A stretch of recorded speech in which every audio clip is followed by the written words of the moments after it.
Je suis né au Venezuela, ce pays d'Amérique du Sud niché entre le Brésil et la Colombie.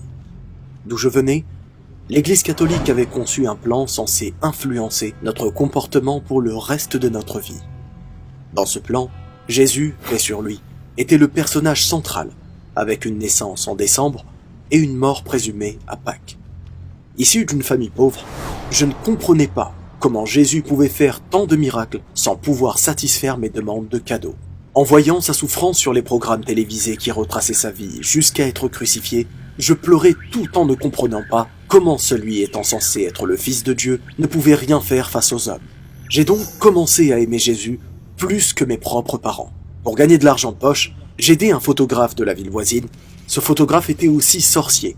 Il prétendait deviner l'avenir. En réalité, il hypnotisait ses clients pour obtenir des informations qu'il leur répétait ensuite sans qu'ils s'en rendent compte.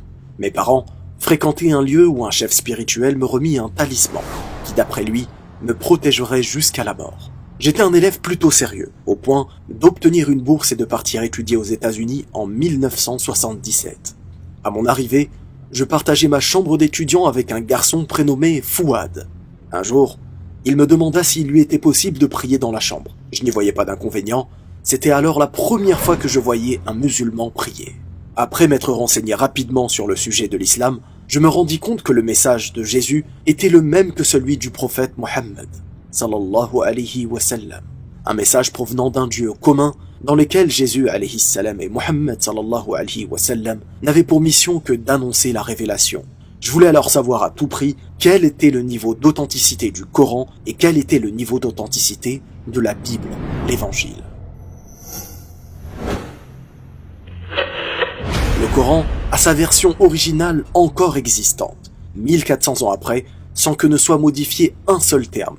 Comment cela est-il possible? En raison principalement de la culture de mémoriser par cœur les paroles de ce livre.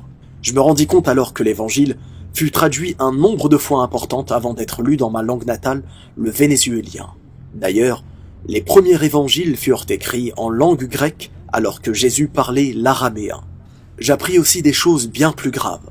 D'après l'encyclopédie britannique, des changements importants et intentionnels tels que l'insertion et l'adjonction de paragraphes entiers ont eu lieu.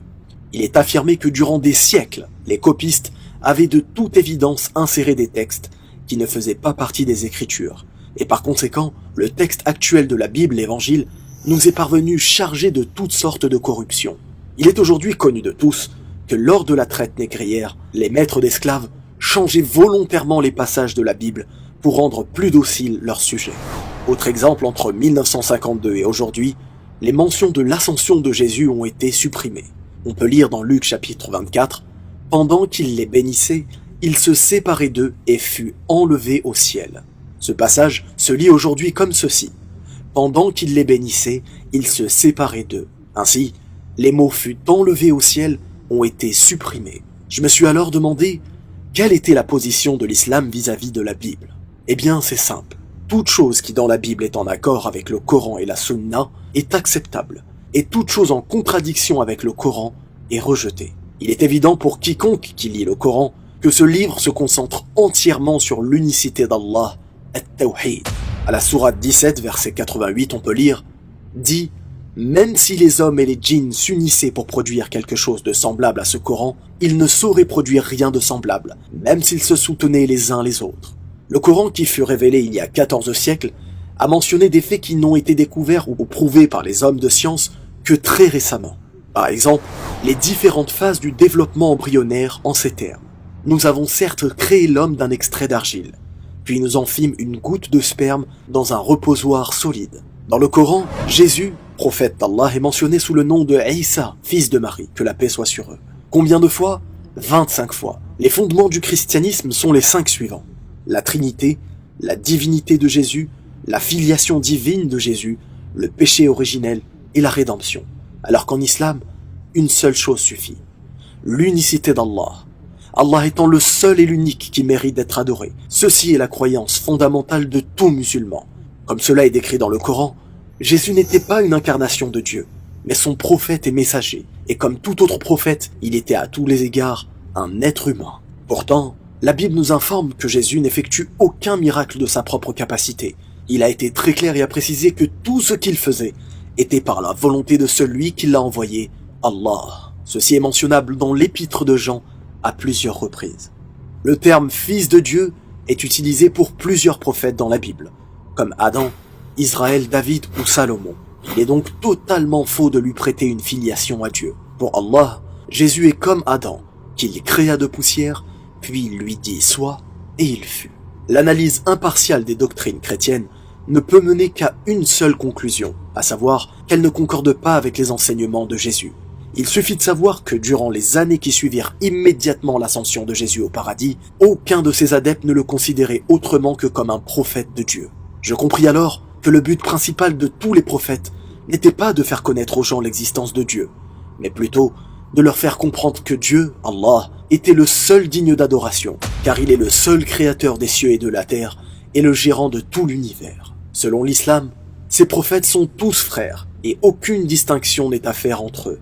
L'orientaliste italienne Dr Laura Vecchia écrit dans son livre Apologia del Islamismo: grâce à l'islam, le paganisme sous ses formes variées fut mis en échec. Les conceptions de l'univers, les pratiques religieuses et les coutumes de la vie sociale furent chacune d'entre elles débarrassées de toutes les monstruosités qui les dégradaient. Malgré m'être renseigné sur tous ces éléments, je ne pouvais pas encore faire le pas décisif et quitter le parcours tracé par l'Église et ma religion chrétienne. Mon talisman m'accompagnait d'ailleurs encore partout où j'allais. Mais un jour, alors que je lisais, je rencontrai deux affirmations qui me remplirent le cœur d'une joie profonde. Mes yeux se remplirent de larmes et je m'exclamai: mon Dieu, ceci est la vérité. C'est la réponse que je n'ai jamais pu trouver. Le Coran dit dans la sourate 4, verset 157: et à cause de leurs paroles, nous avons vraiment tué le Christ, Jésus, fils de Marie, le messager d'Allah. Or, ils ne l'ont ni tué ni crucifié. Et là, je m'arrêtai de lire et je me mis à répéter encore et encore: ils ne l'ont ni tué ni crucifié. Au moment précis où je lisais ces informations, je sentais qu'Allah subhanahu wa ta'ala était en train de me fournir la réponse à la question qui m'avait tant fait douter de sa puissance, du fait que je ne lui trouvais pas à m'apporter aucune réponse logique et convaincante. En ces moments-là, durant lesquels je me réjouissais encore de cette grande nouvelle, je m'adressais à Allah, Dieu, et lui demandais sincèrement pardon. Je compris alors le réel sens du mot unicité et monothéisme pur. Je jetai alors ce talisman inutile pour me tourner vers Dieu seul. Mon prophète bien-aimé, Jésus de Nazareth, pour lequel j'adressais ma prière 2 fois par jour par erreur, n'avait pas été crucifié. De nouveau, je retrouvai mon raisonnement et je décidai d'intégrer cette religion. Je voulais devenir musulman. Une fois converti à l'islam, j'ai promis à Allah de faire mon possible pour apprendre tout ce qui se rapportait à cette religion. Aujourd'hui, je suis marié et presque 30 ans se sont passés après ma conversion à l'islam. Je suis heureux d'avoir pris cette décision. Devenir musulman est réellement une chose simple et facile. Il n'y a pas de procédure compliquée. La seule condition requise pour se convertir à l'islam est de croire sincèrement et d'obéir à Dieu le seul et l'unique, d'accepter Dieu comme le créateur de l'univers, celui qui détient entre ses mains la vie et la mort, le contrôleur de toutes choses, le seul qui mérite d'être adoré, le seul qui a les plus beaux noms et les plus glorieux attributs, le seul qui n'a pas d'associé, d'enfant, de mère ou de père, et qui n'a rien de comparable. Je vous laisse encore une fois avec une réduction spéciale pour la commande d'un livre que je vous conseille. Vous trouverez tous les détails en description. Barakallahu fikum. Wassalamu alaikum wa rahmatullah.